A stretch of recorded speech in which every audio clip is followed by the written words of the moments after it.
شكرا زميلتي واختي فتيحه العكري على هذا التقديم. صباح الخير، صباح المحبه وصباح الحضور الدائم في كافه جهات المملكه لكي ننهض بهذا المغرب نحو النموذج التنموي الجديد الذي اطلقه صاحب الجلاله نصره الله وايده. السيد المندوب الجهوي، تحيه وتقدير وشكر على كل ما تقدمه لهذه الجهة من أجل النهوض بالثقافة، سواء كانت بلغة المؤنث في رابطة كاتبات المغرب أو بلغة المذكر والمؤنث كذلك في اتحاد كتاب المغرب.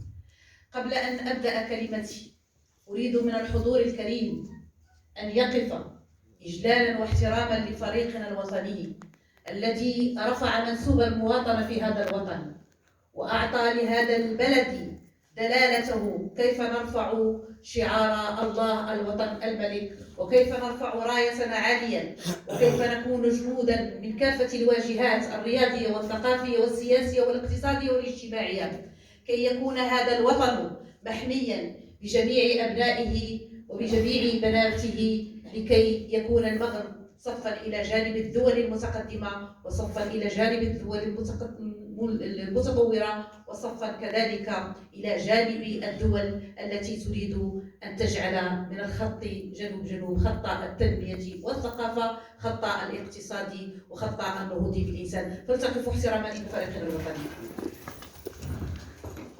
تصفيق الطير الحال وبالنشيد الوطني على لسان كافة إخواننا. هنيئا لفريقنا الوطني وهنيئا للمغرب ملكا وشعبا وحكومة ومجتمعا مدني وأحزاب سياسية وكل الواجهات. هنيئا للمغرب بهذا النصر الكبير، ومن نصر للنصر إن شاء الله، من نصر لنصر إن شاء الله، والكرة ستكون مغربية كي نرفع ذلك الشعار الذي نريده، الله الوطن الملك. عزيزاتي في المكتب التنفيذي كل واحدة باسمها، السيدة رئيسة جهة العيون أم الفضل ماء العينين الغنية عن التعريف، بهذه المناسبة أن أحييها على الاستمرارية لأنها تعتبر من مؤسسات رابطة الشباب وتعتبر من الحريصات على أن تجعل من الكلمة ومن الثقافة واجهة حقيقية للنهوض بهذه الجهة. تحية لهذه المرأة التي تكافح من أجل إعطاء صوت متميز لرابطة كاتبات المغرب. ونحن على أبواب، كما أشار السيد المندوب الجهوي مشكورا، على أبواب أن المؤتمر اتحاد كتاب المغرب سنحضره كنساء كذلك، ونتمنى التوفيق له في هذه الجهة العزيزة على قلوبنا. أنا هذه الجهة اعتدت أن آتي إليها من مختلف البوابات، ولكن تواجدي اليوم سيكون من موقعي كرئيسة رابطة كاتبات المغرب التي انتخبت فيها من بعد موت واحد المرأة عزيزة على قلوبنا اللي هي الأخت عزيزة يحدى عمر الله يرحمها، الله يجعل من ربي يجعل أخواتها مشعلا للنهوض بالثقافة في هذا الوطن. من بعد الجمع العام التأسيسي الذي قمنا به في جديدة بتنسيق بطبيعة الحال مع رئيسة المجلس الإداري السيدة خاطر بامونتيب، هو جمع عام تأسيسي، جمع عام استثنائي وتأسيسي كذلك، يعتبر بمثابة مؤتمر، وغيرنا فيه مجموعة من القوانين، سواء تعلق الأمر بالقانون الأساسي أو تعلق الأمر بالنظام الداخلي الذي تقدم الأخت سميرة المصلوحي ككاتبة عامة بشرح بعض تفاصيله. وهدفنا من ذلك هو أن نجعل من رابطة كاتبات المغرب رابطة الحب كذلك، رابطة الحب، ولكن رابطة المؤسسة. لماذا المؤسسة؟ لأن بالحياة المؤسساتية نستطيع أن نبني رابطة قوية قادرة على التفعيل على مستوى كافة الجهات.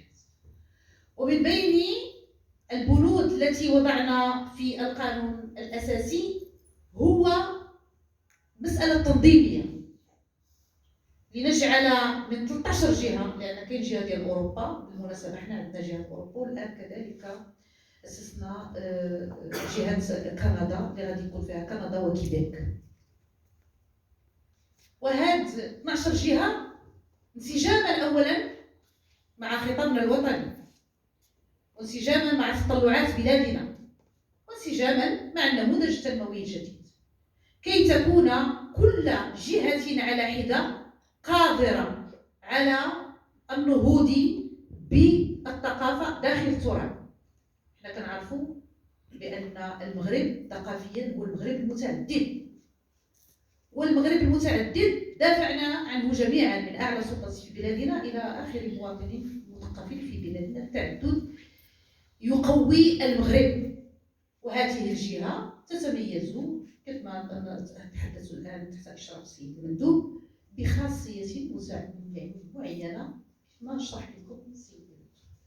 هذه الخاصية خاصها تكون واحد العنصر فاعل لبناء الثقافة المغربية، ويكون واحد العنصر اللي فيه الذهاب والإياب ما بين جهة العيون داخلة وقلبين، لأن كاين مشترك كبير بين الجهات الثلاث. كنتكلم تحت إشراف للأخت الشيعة بيروك اللي هي المكلفة بالجهات الثلاث. غادي نشرح لكم يعني لماذا حنا قدرنا في المكتب التنفيذي أن تكون عندنا مسؤولة على الجهات الثلاث. مسؤولية ليست مفهوم الوصاية، المسؤولية مفهوم التشارك والتعاون، كي يكون المركز متعاونا مع الجهة. نحن نريد أن نبني مغربا ثقافيا قوي، وحنا ما نكذبوش على نفوسنا، حنا مازال ضعاف في هذا المجال. خصنا نزيدوا نقويو هذه الشراكة.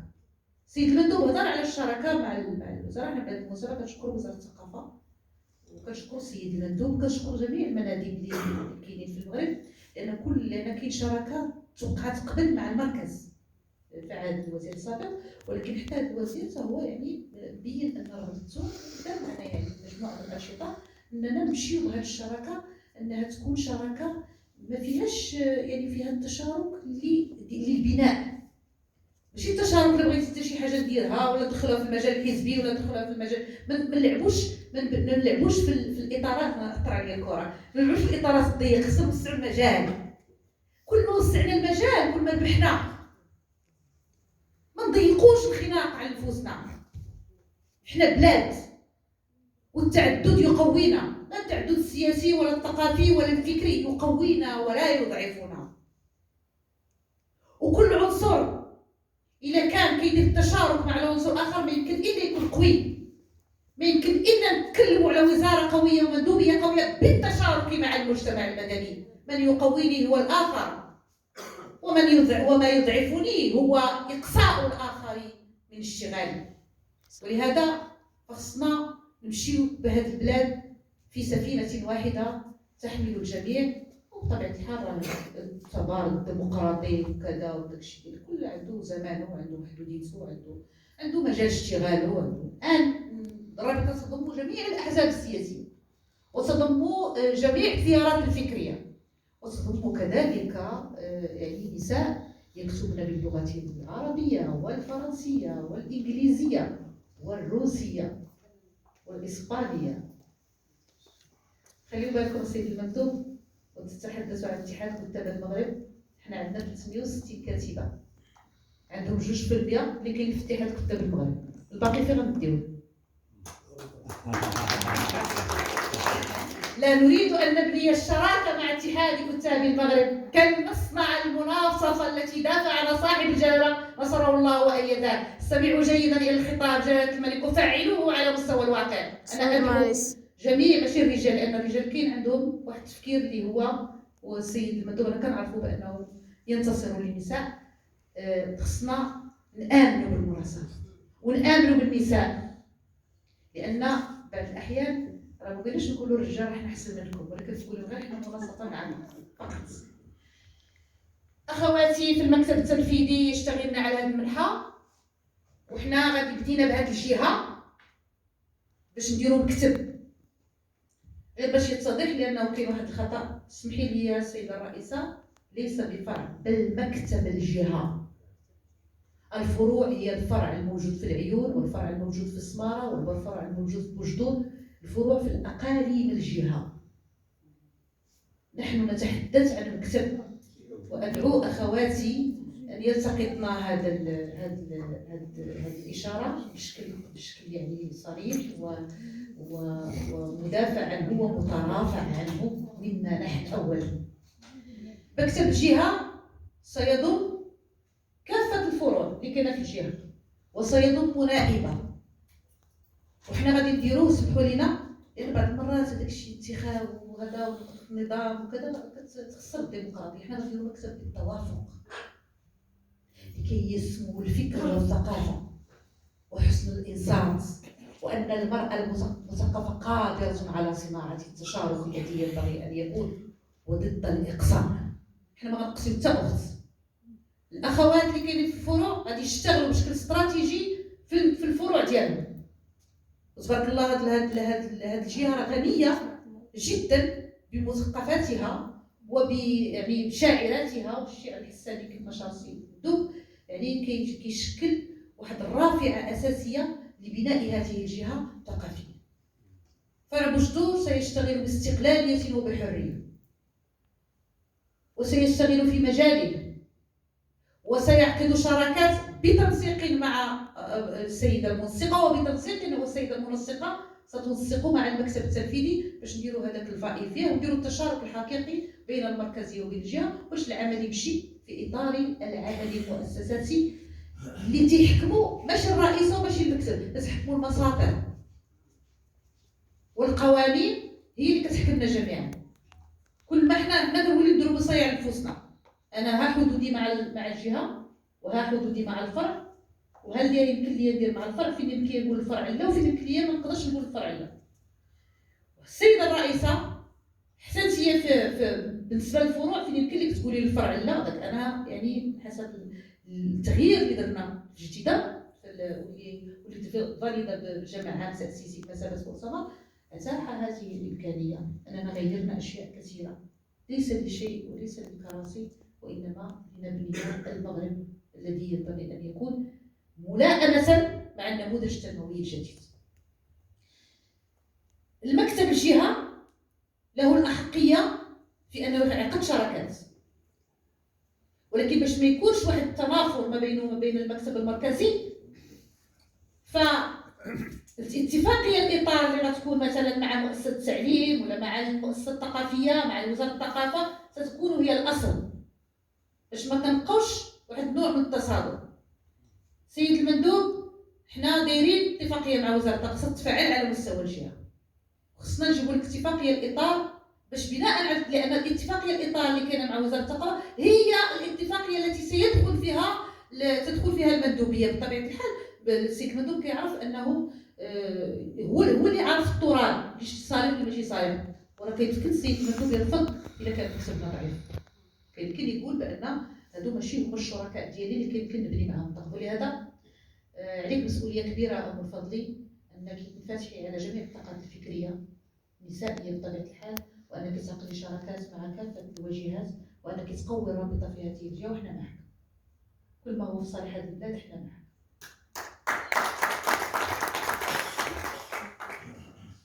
ونبغي نقول لكم اننا كما كتسائلوا علاش بدينا بجهه العيون. حنا بدينا بجهه العيون لان اخواتكم في المكتب التنفيذي لرابطه كاتبات المغرب اطلقنا فكره من ايام معرض الكتاب. انا كنشكر وزاره الثقافه لان تحت لنا الامكانيه اننا نتلاقاو مع الافريقيات 7 افريقيات اللي جاوا ضيوف ديال معرض الكتاب، واسسنا معاهم حنا والمكتب التنفيذي وكذا بالانفتاح على اخوات بيت الشعر من اتحاد كتاب المغرب، ودرنا اللجنه التنظيميه التحضيريه لرابطه كاتبات افريقيا. حنا في المعرض متى كان المعرض السيد مندوب؟ يعني الان حوالي 5 أشهر قدرنا نوصلوا 40 دوله افريقيه، وهاد 40 دوله خصكم تصفقوا عليها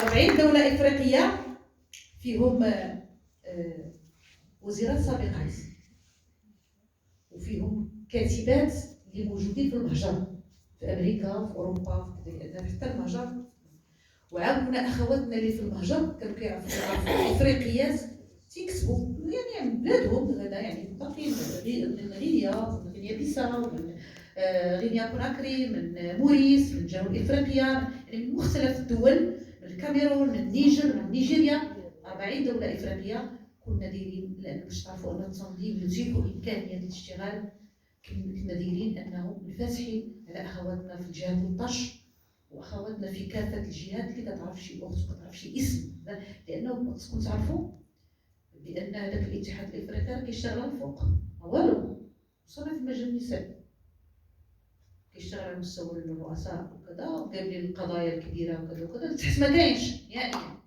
كونوا صراحه، هذا ماشي انتقاد الاتحاد الافريقي ولكن تنبيه. حنا كمثقفين وكمفكرين خصنا ننبهوا الاطارات التي لا يمكن ان تبني فوقا جيدا ولديه يعني واحد التوجه للمستقبل دون ان تبني قواعد صلبه. والقاعده الصلبه للاتحاد الافريقي هو المجتمع المدني.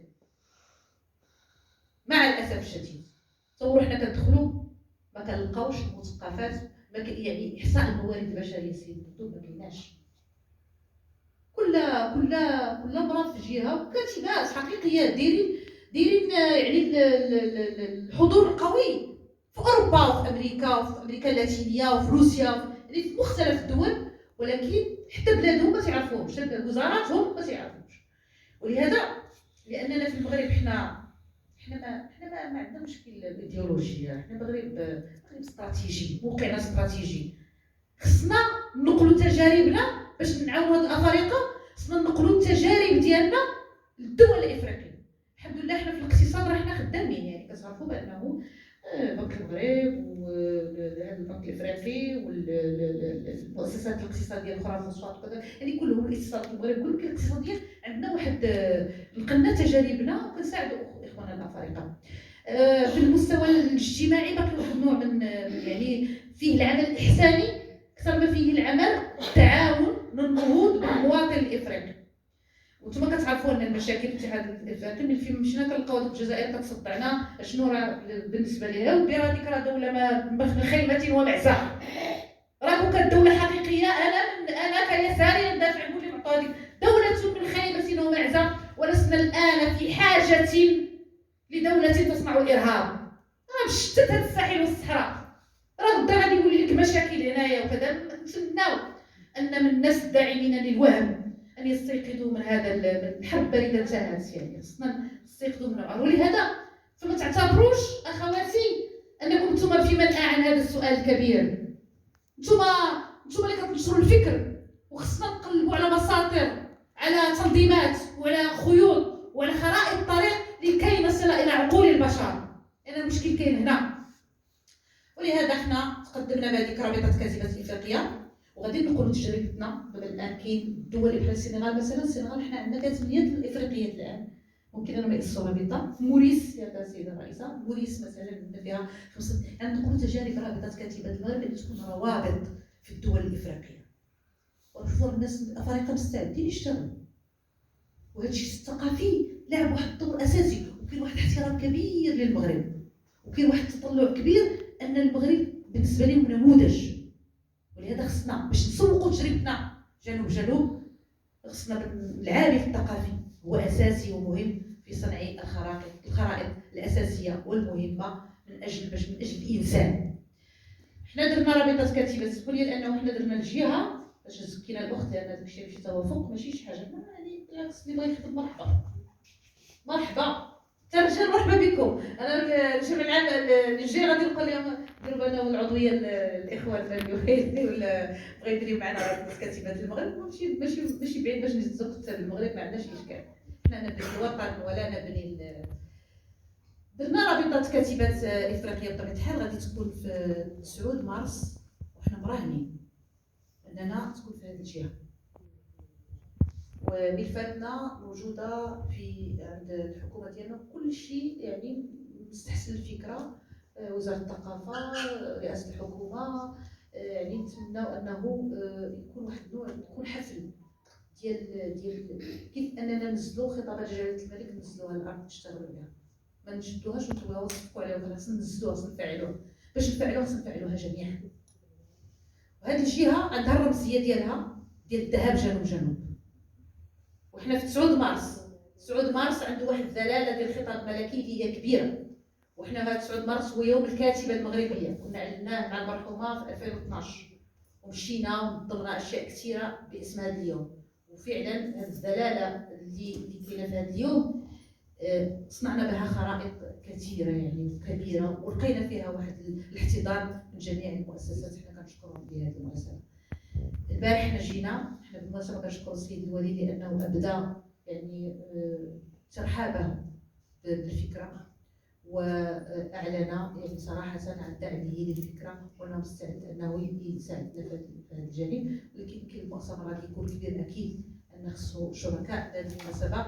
حنا كنشكروا الاخ سالك المساوي اللي وفر لنا اللوجيستيك لهذا الاجتماع والمبيت للاخوات، وكنشكروا السيد الولي لانه حتى هو ما قصرش في جهته، وكنشكروا السيد رئيس الجهه، ونشكروا السيد وزير الشيد اللي استخدمنا في البيت ديالو، الله يعطيه الصحه وطول العمر. وكنقول لكم راه واحد ما كيجي في بلاصه واحد، راه كلنا خصنا نتعاونوا وكلنا مغاربه وخصنا نرفعوا الرايه ديالنا، والرايه ديالنا هي اللي تكون الشعار ديالنا اللي غنبني به هذه البلاد. نحن نحب الجميع، كنسمع لنا الحب السيد المندوب، الحب للجميع، واللي حسن لنا حنا كنشكروه، واللي ما حسنناش مازال كنطقوا عليه الباب، لان هذا الشيء ديال البلاد خصو كلها ويد وحده ما كتصفقش.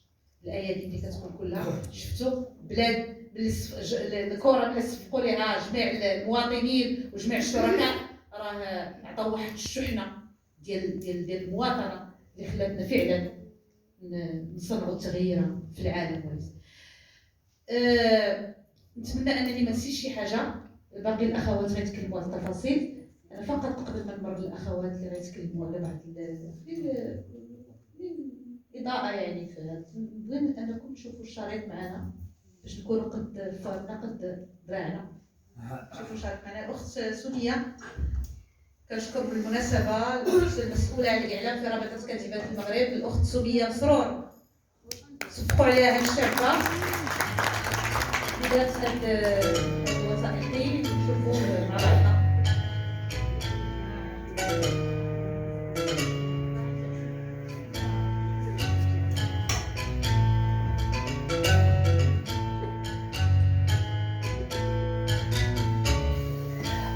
مؤتمر رابطة الكاتبات الإفريقيات رهان قاري بلغة المؤنث. بدأت أولى خطوات هذا الحلم مع السيدة بديعة الراضي رئيسة رابطة كاتبات المغرب، حين أعلنت عن إرادة التأسيس في لحظة وعي بالذات ورغبة الإبداع في حضرة النساء الكاتبات المثقفات والمبدعات. فالكاتبة نفسها تحتاج لكاتبة ترى فيها طموحها نضالها جزءا أو بعضا من حكايتها.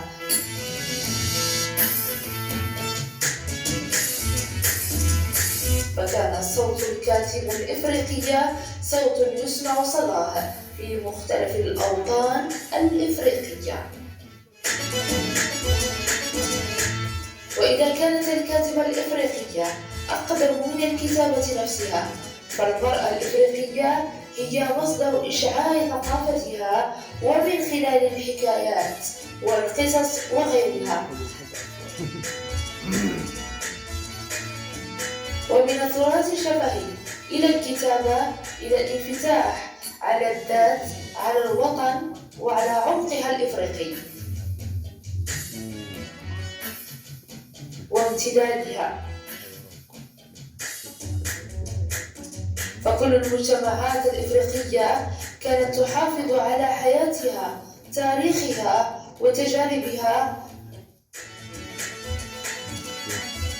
فكل المجتمعات الإفريقية كانت تحافظ على صيانة تاريخها وتروي بلسانها حياتها اليومية، وتعكس بذلك جزءا من تجربة إفريقيا والحياة الإفريقية.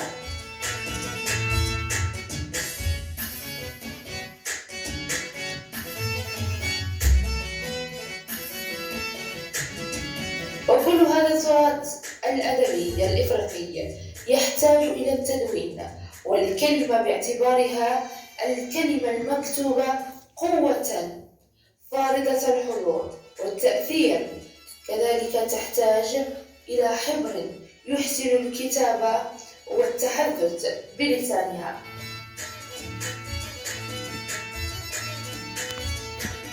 رابطة الكاتبات الإفريقيات هي تجسيد صورة القارة بأكملها، وإفريقيا المعترفة بنفسها والمعترف بها عبر العالم.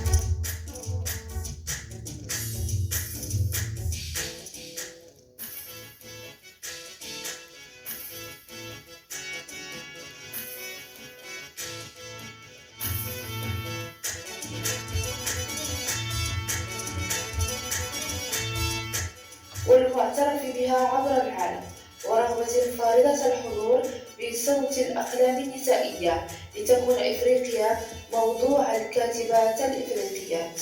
الكاتبات هن جزء من الحلم الإفريقي.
المؤثرة الفاعلة للثقافة العالمية.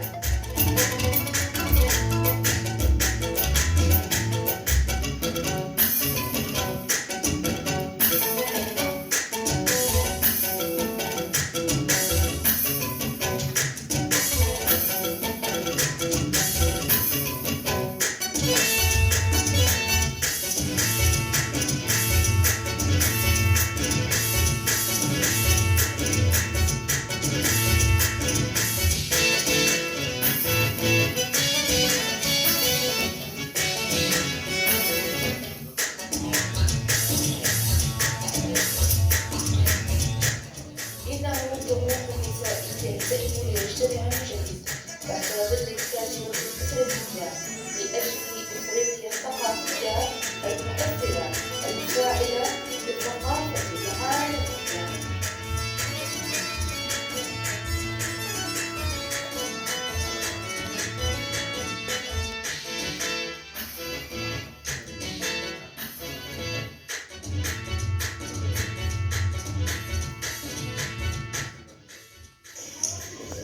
أننا أعلنا عن تأسيس رابطة كاتبات إفريقيا، وأتمنى في هذا الجسر الذي نريد أن نطلقه في المغرب أن يكون جسرا حقيقيا في بناء ترابط حقيقي بين الكاتبات الإفريقيات.